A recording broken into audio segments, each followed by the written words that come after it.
remember Pearl Harbor as we go to meet the foe.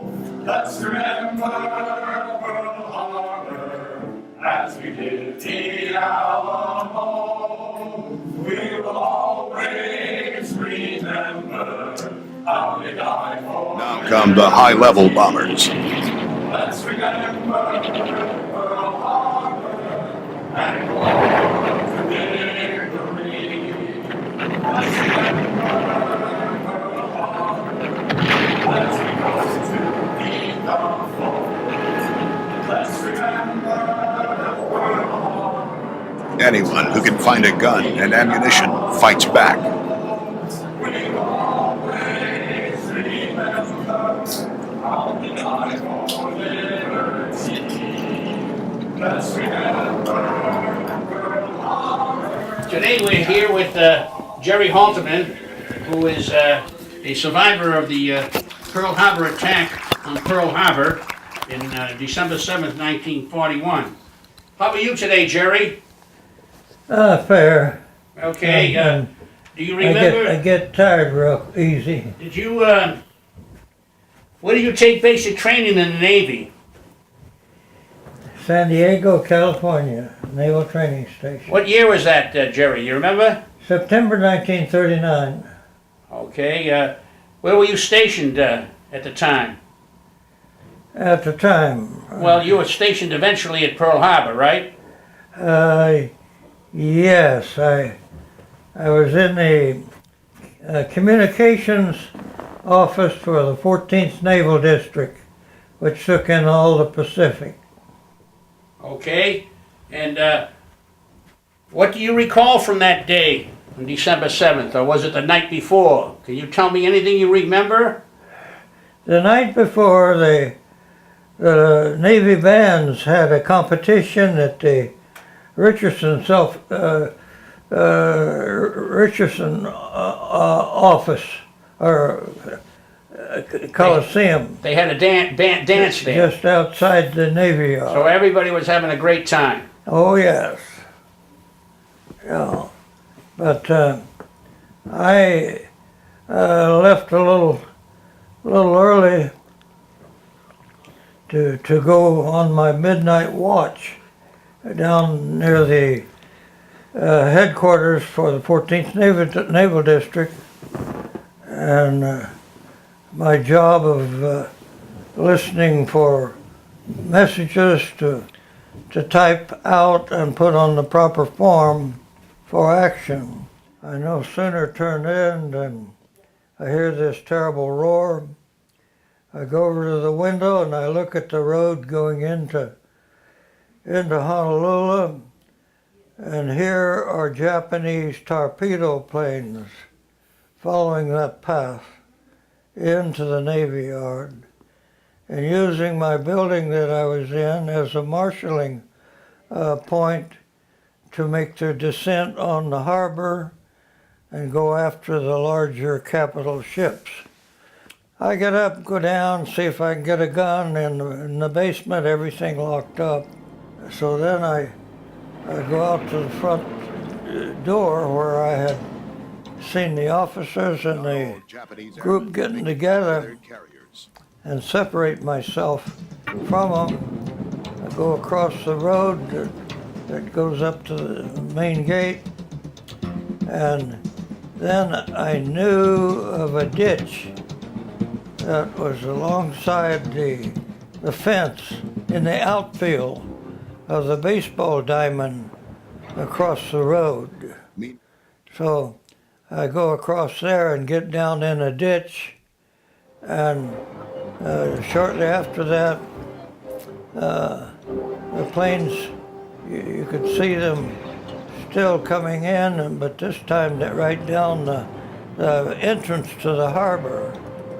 And you could see them dropping the bombs, and they're slanting down towards the where the ships were tied up, and the reflections in the sunshine, this kind of thing. So I stayed there until that bombing mission was over, And then I went on down to the hospital, Navy hospital, to visit my friend Max Fletcher. He was a gunner secretary in the office for one of the officers.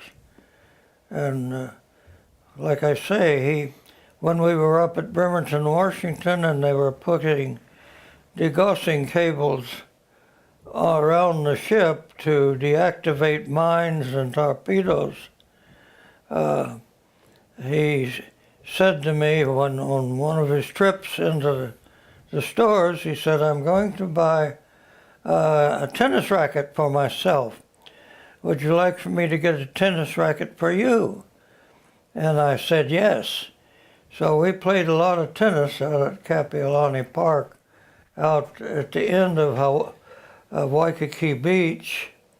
He could usually get 2 out of 3 from me.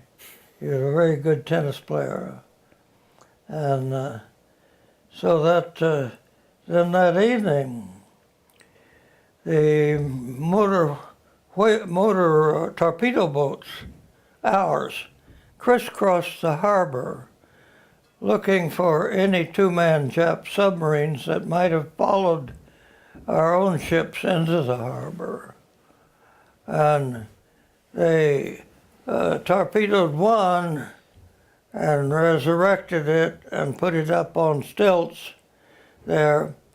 And a seaman sailor was guarding it, and he had on a shingle a human hand, which was one of the Japanese two-man torpedo officers was there. That particular submarine went back to the States on a war bond drive, and which my wife-to-be sold war bonds. She worked at John Hancock Insurance Company as a secretary. And so that was, along about 10 o'clock in the evening, we get this report, airplanes coming in to the harbor now. And all of a sudden, all the guns that could open up did open up, and they shot down 4 of our own aircraft that had strayed in, with a loss of about 15 pilots. So that is the uncertainty of war. I wasn't brave enough to venture out after dark, because some seaman on guard could yell halt, and you might not hear him, and you'd get shot. So I made it a point to get down to where the docks and the offices were before dark. Thank goodness. Thank goodness my mind was working. I don't know, that seemed to be pretty much the story for December the 7th. So I'm Elder Vance, and I've studied the history of World War II, and especially Pearl Harbor. And those planes that got shot down by friendly fire, those were B-17s, right? I believe they were. You lost 15 men off of that. Yeah. You lost 50 men? 15. 15 men? Was it 15? I knew it was right up there. Yeah. So, I am Elder Rivera, a missionary for the Church of Jesus Christ of Latter-day Saints. And I have a question for you. What do you know about the torpedoes used in the Pearl Harbor incident? Well, the torpedo information was that the officers out there didn't think that the depth on the torpedo could be regulated. And so they didn't didn't fear a torpedo attack. In fact, they ignored the fact that torpedoes might be used. And the Japs had a way of figuring out how to offset the Americans, particularly on, they would imitate things that were built in the United States. And what they had done, they took the heavy torpedo wings off and replaced them with lightweight wooden wings, which kept them on the surface of the water. I could go to the back window of the receiving station and see them drop their torpedoes, see them stay on the surface and make a wake right into the ships, right into my old battleship Oklahoma that I had served 18 months on. And those torpedoes were aimed to hit the blister ledge of the ships where they had oil in them as containers. And all of the watertight doors and all were open for Monday Admiral's inspection. So the Oklahoma sank very quickly, and the other ships that were hit on it.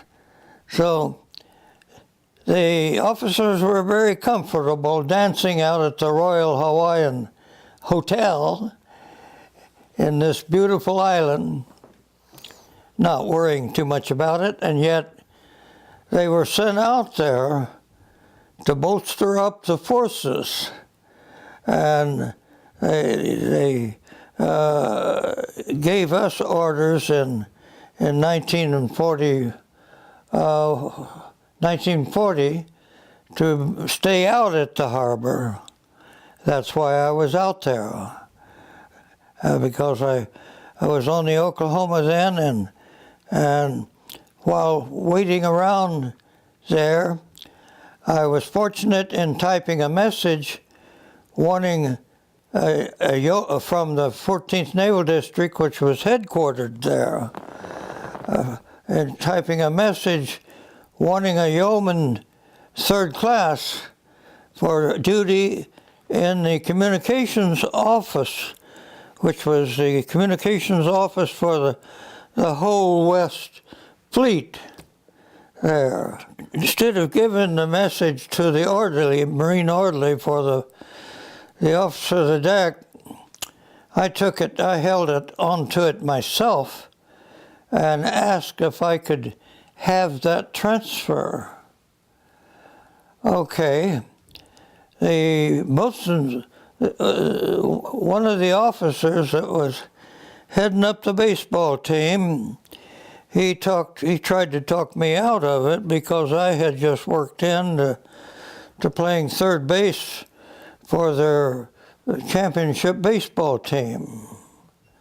But something told me that, my Lord, this is an opportunity. I'd better take it, because you could be in the Navy quite a while and not get an opportunity like that.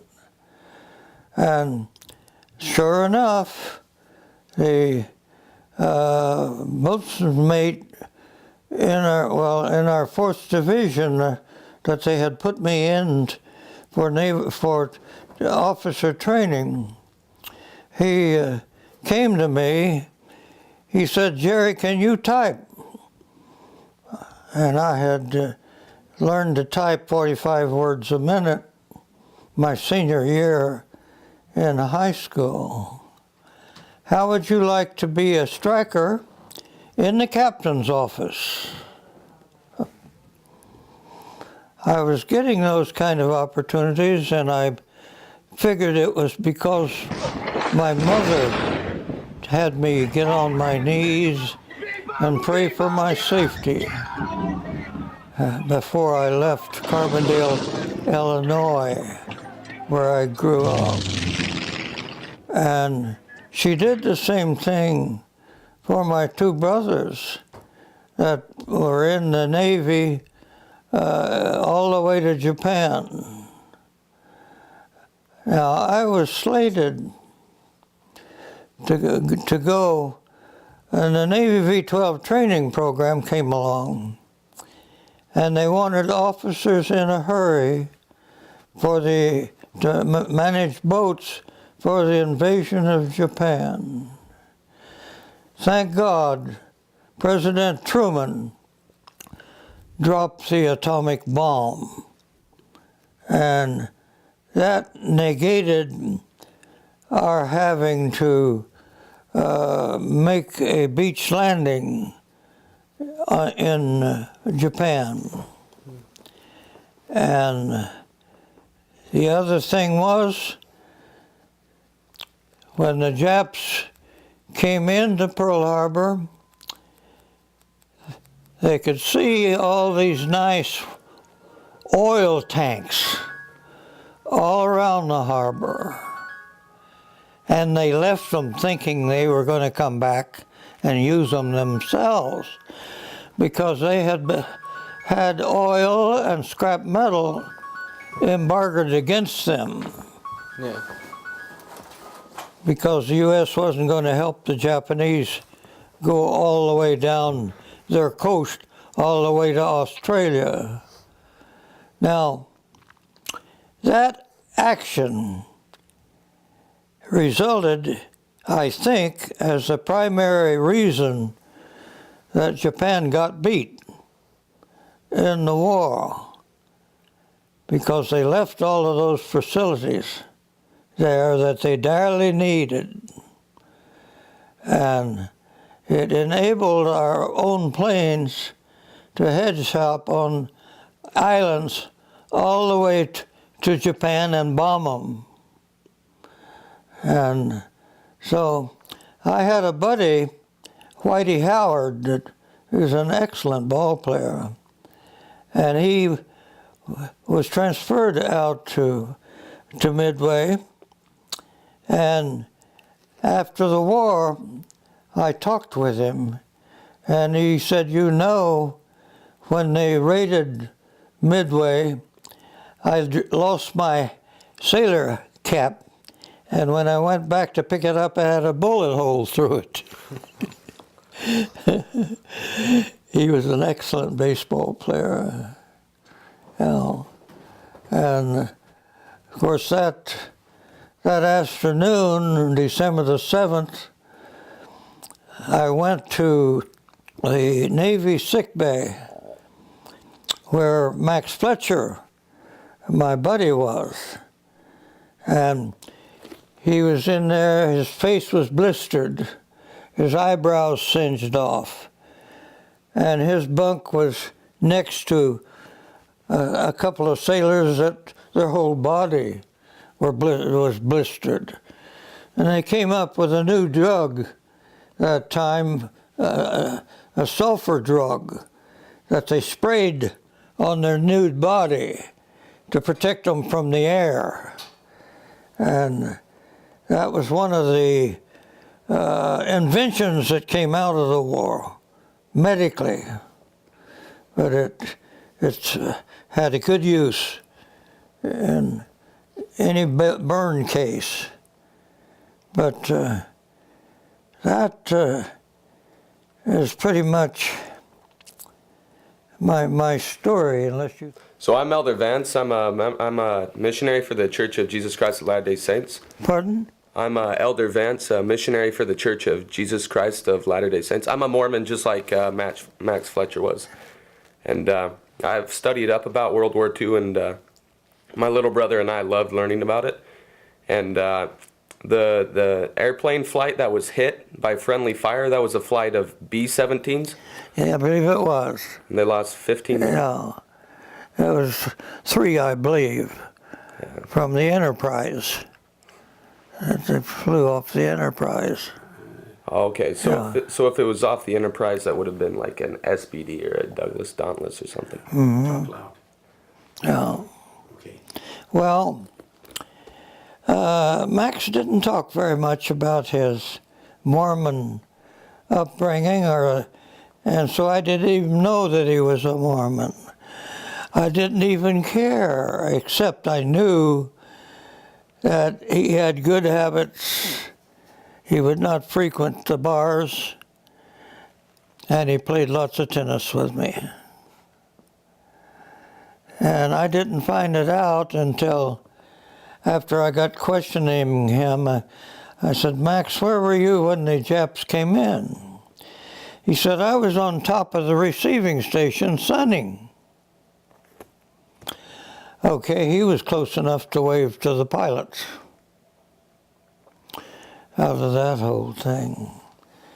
I said, well, Max, no, I did not know that you were a Mormon, but I sure appreciated your habits. And I did make a trip to, where is it the Mormons are centered? Utah? Huh? Utah? Utah. Utah, yeah. Salt Lake City. Salt Lake City. Yeah. Yeah, yeah. And so we made a trip, my family and I, just a short distance from the Temple. tower, the tower in Seattle. Yeah. And stayed there one night and then went to the Mormon tabernacle the next day where they were practicing their songs and enjoyed that. And then over to the Mormon buildings there, and they offered to trace my ancestors for me. Wouldn't charge me. Wouldn't take any money for it. That sort of thing. So, and I was very impressed by the way the Mormons dressed sensibly and respectfully to other people. So those things are noticed, I think, by most people. And that is very good. Tell me about your mother in Carbondale, Illinois. My mother in Carbondale, Illinois, grew up on a farm. And she, when she died, she was teaching an old fogey Bible class. And she was a one-room country school teacher.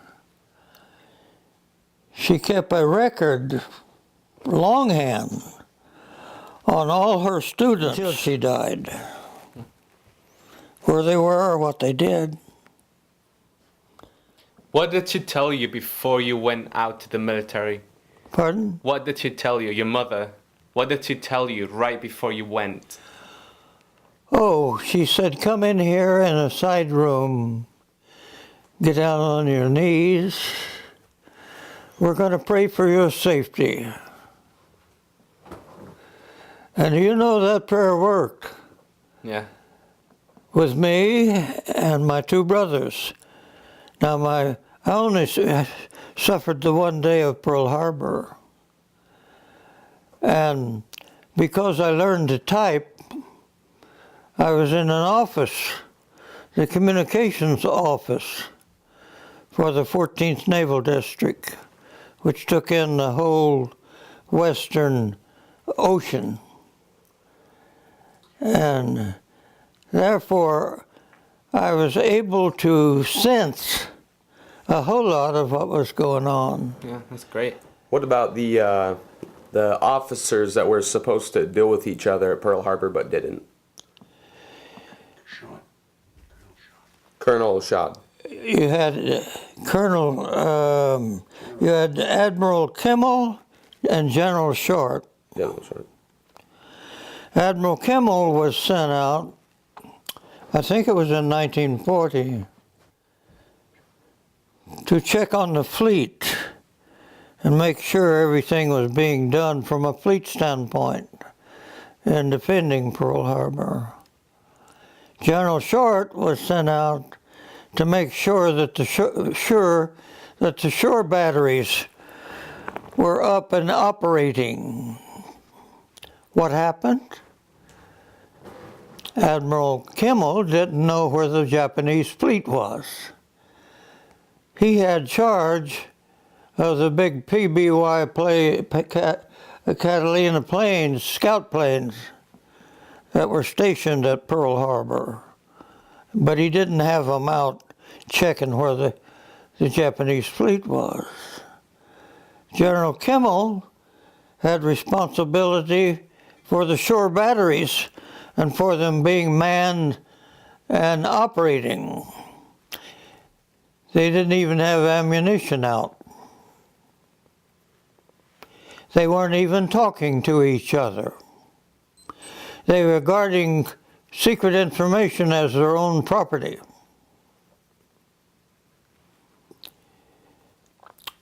Somehow I think that any two civilians would know better than that.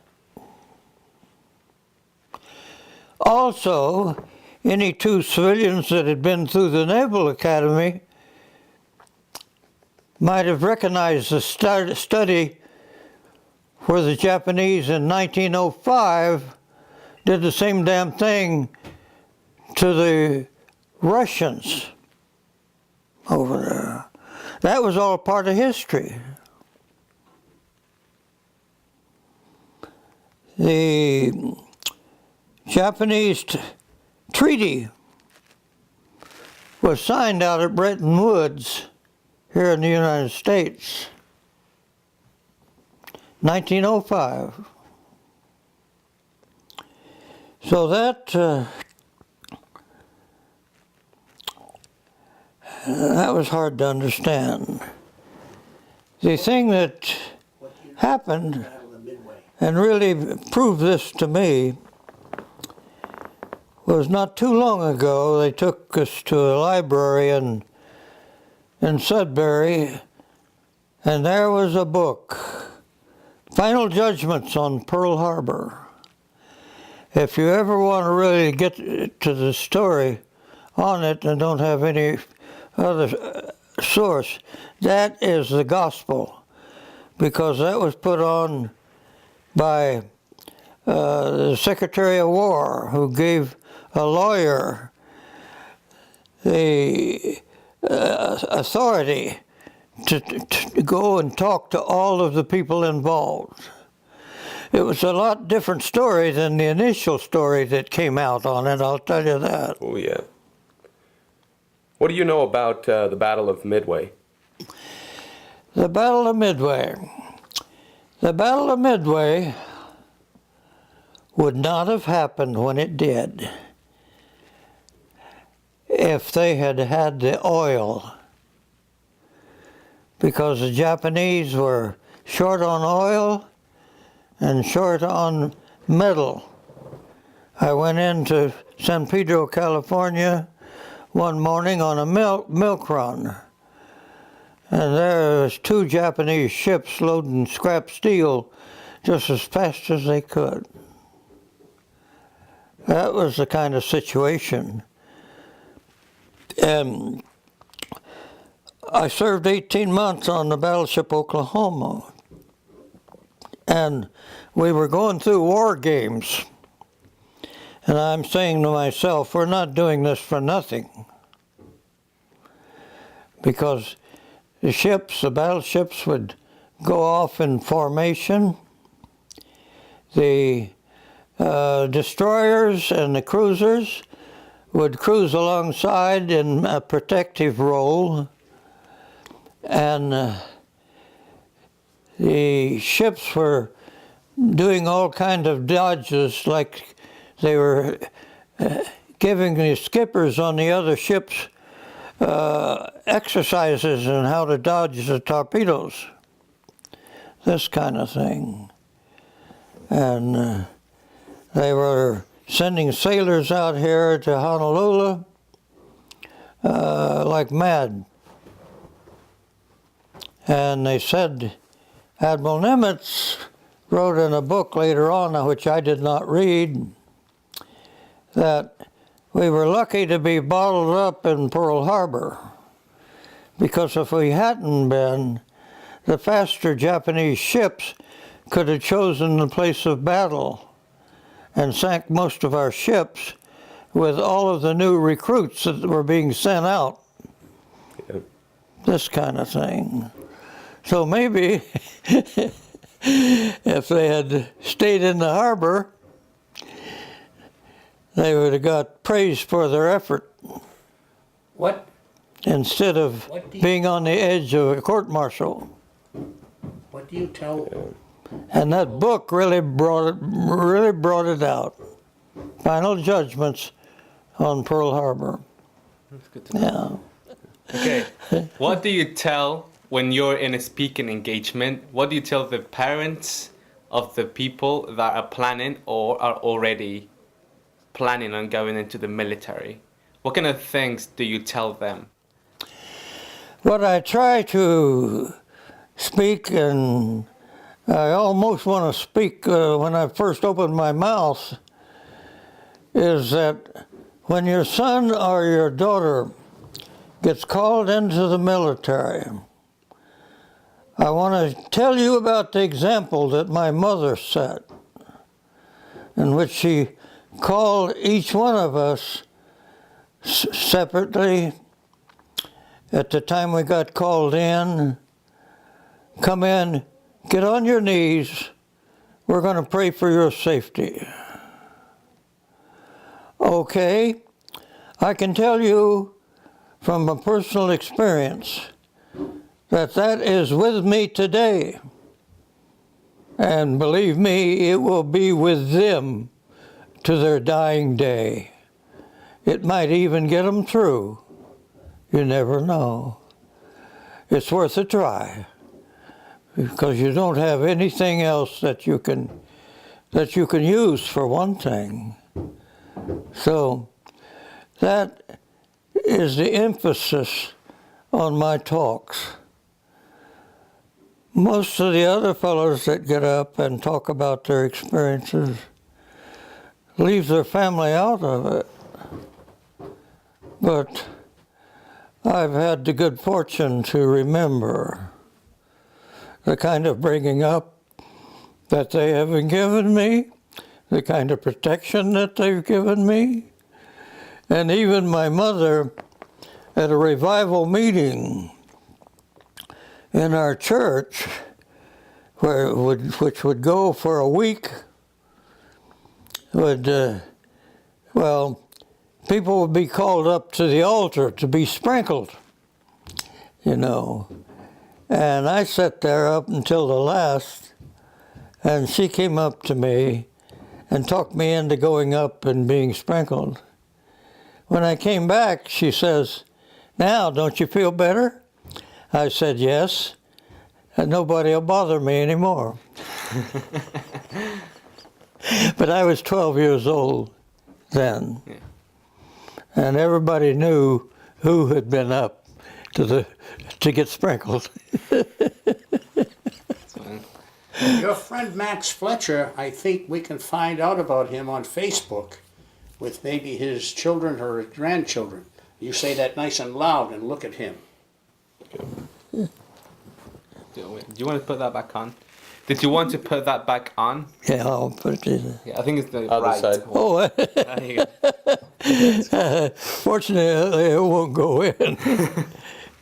There you go. Nice and loud, nice and slow, because he's got to understand. Right. So your friend Max Fletcher, I'm pretty sure we could look him up on Facebook or his kids or something like that. I would sure appreciate that if you could. Yeah. Yeah. Yeah, we'll try. maybe what I should do is give you my phone number That'd be so he could give me a call. I may have told you how I met him through his son on the West Coast. I talked to some of the high school kids, and they put me on the internet. And Max Fletcher's son happened to be looking at the internet, and he got my telephone number from it. Well,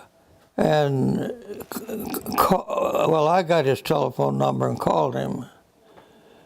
And he told me how to get in touch with Max, which I did. And that was really good. I enjoyed that. Because I could see him sitting on the roof of the receiving station waving to the Japanese pilots.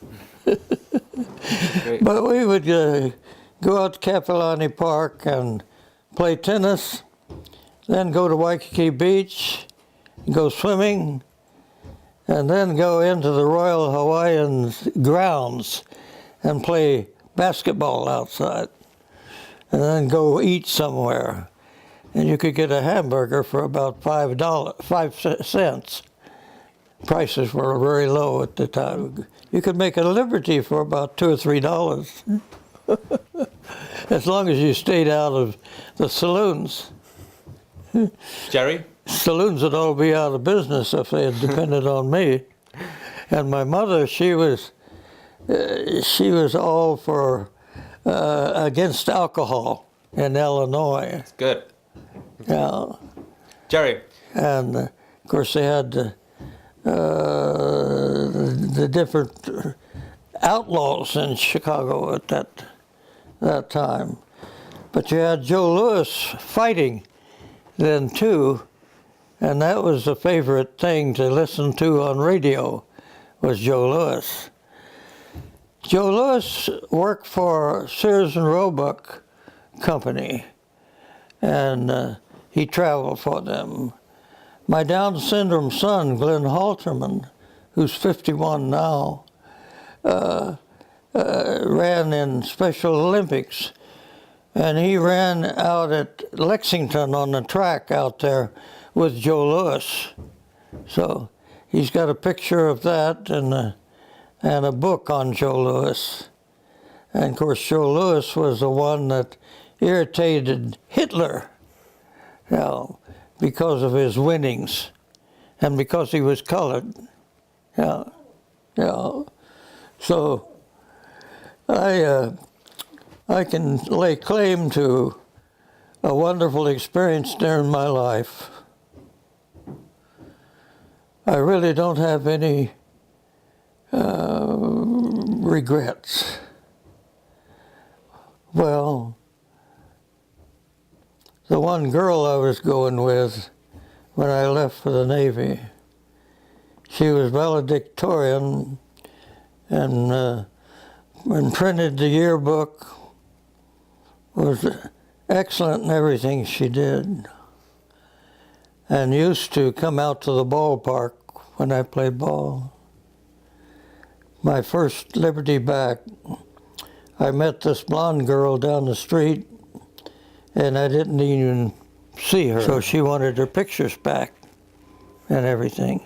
However, she would always, anytime I'd visit Carbondale, Illinois, she would say, "Come with me and my husband and have breakfast with me." And she said, "Gerald," she says, "I don't know which one of us is going to die first." She died.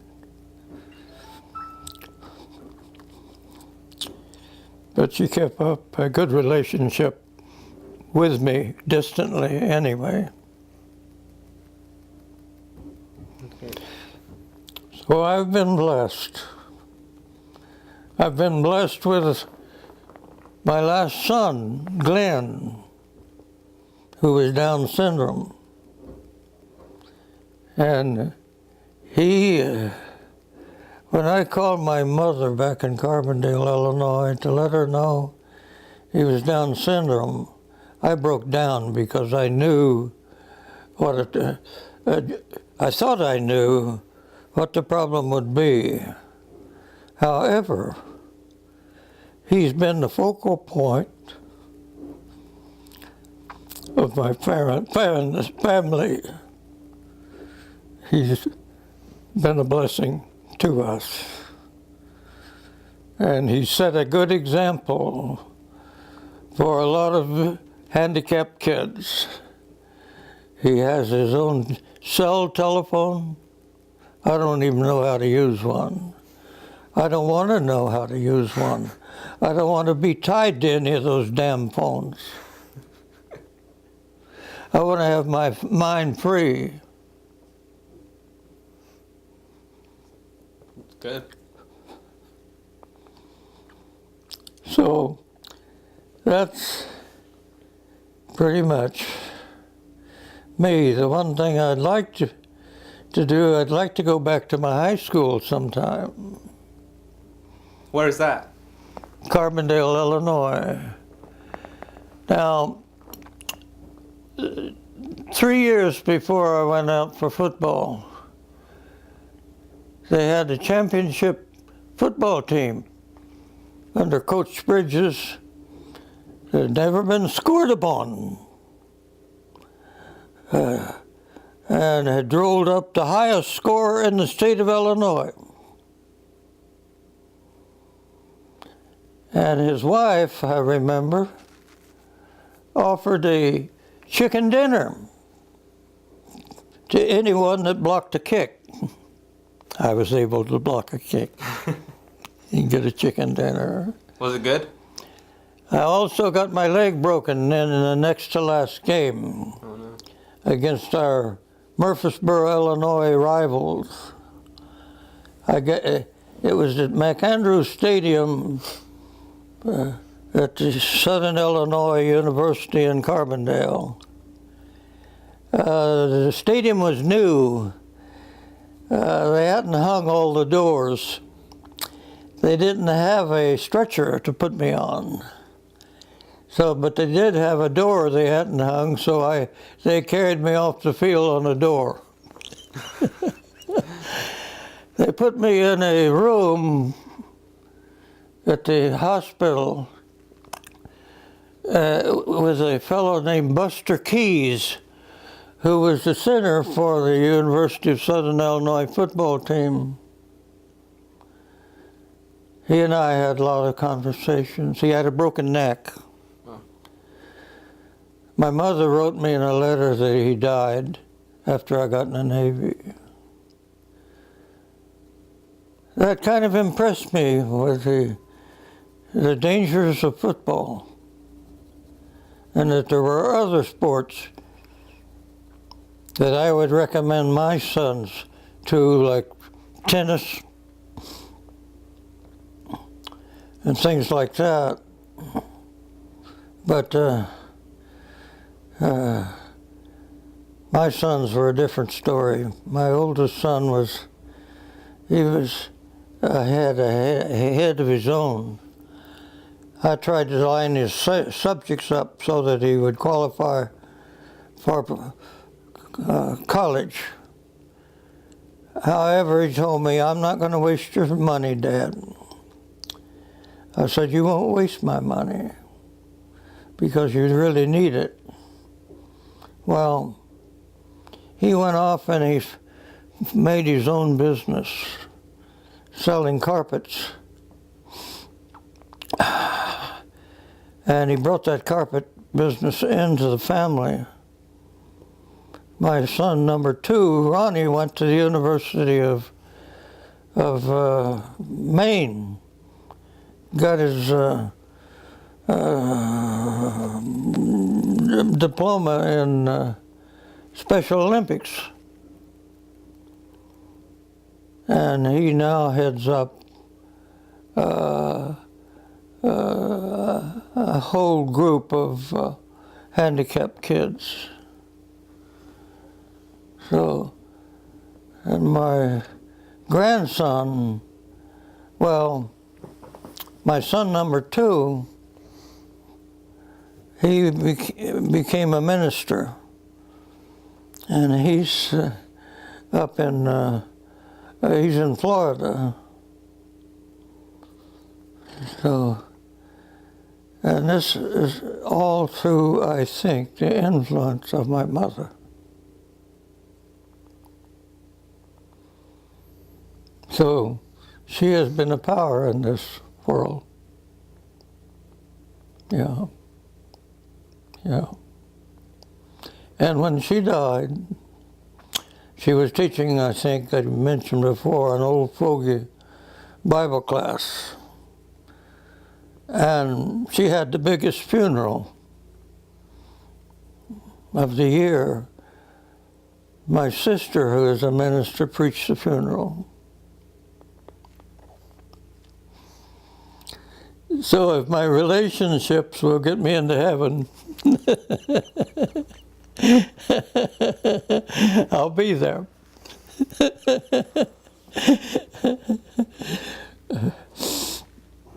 But I have been blessed.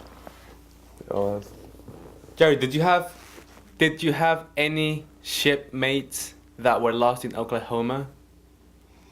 Any shipmates what? That were lost in Oklahoma. That were lost on the Oklahoma? Mm-hmm. 429 were lost on it. Do you remember any of the names? I should. Some of them went ashore with. It was interesting. One, when I first went aboard the Oklahoma, they put me aboard because they had a class of training there. And they lead me into where the lockers were. I had my sea bag. They opened up the door of a bottom locker. You start on the bottom locker, advance to the second and to the top. This burly-looking, big-armed sailor came up and was watching me unload everything. Now, the real prize for a seaman was the sea jacket, the sea coat, because that would keep you warm anywhere. He reached over my shoulder and he says, "That's a nice sea coat, I think I'll take it." Something told me to be quiet, and so I did. He saw he wasn't getting my goat, so he gave it back to me. Roberts was his name. Now, he was among the 32 that were captured down below that morning in a watertight compartment. Now, the one thing about it, the sea closets were all open for admiral's inspection on Monday. So the ship sank in about 18 minutes. All the watertight doors were open. And he swam down, outside, and up. He was that strong. To tell them where the watertight, where the guys were captured in there, the 32. They got them out on Monday.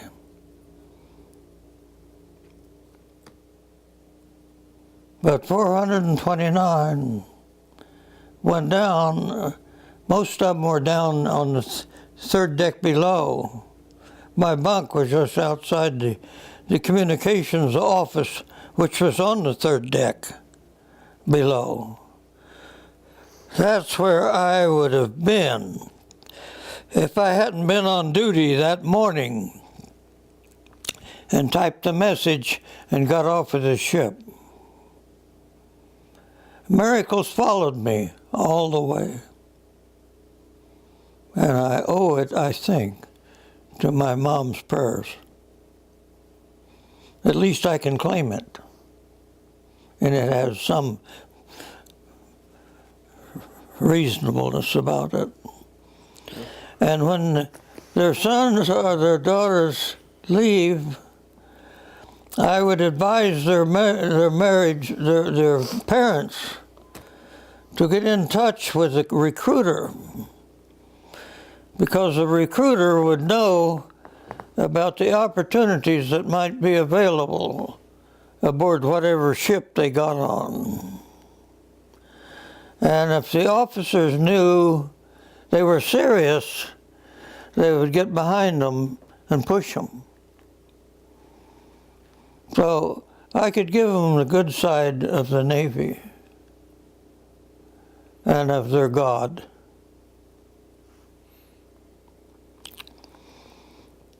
And so I don't turn down any speaking engagements, because I've got plenty to talk about.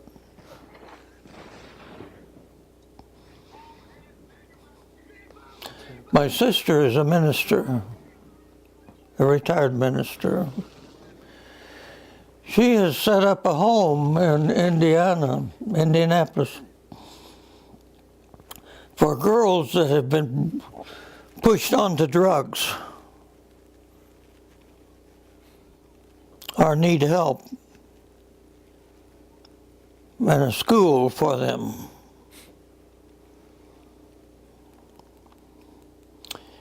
And a church in Indiana, she talked them into building with a gym to attract young people. When I would come home on leave from the Navy, from the Oklahoma, I'd give her the catcher's mitt. I would throw the ball as hard as I could throw it, and she could catch it. She's been a wonderful sister. And we grew up and close enough to the St. Louis Cardinals to go see them play. When Pepper Martin, Dizzy Dean, Paul Dean, all those guys played. All the good old guys. So it's been a wonderful life for me. Yeah, that's awesome.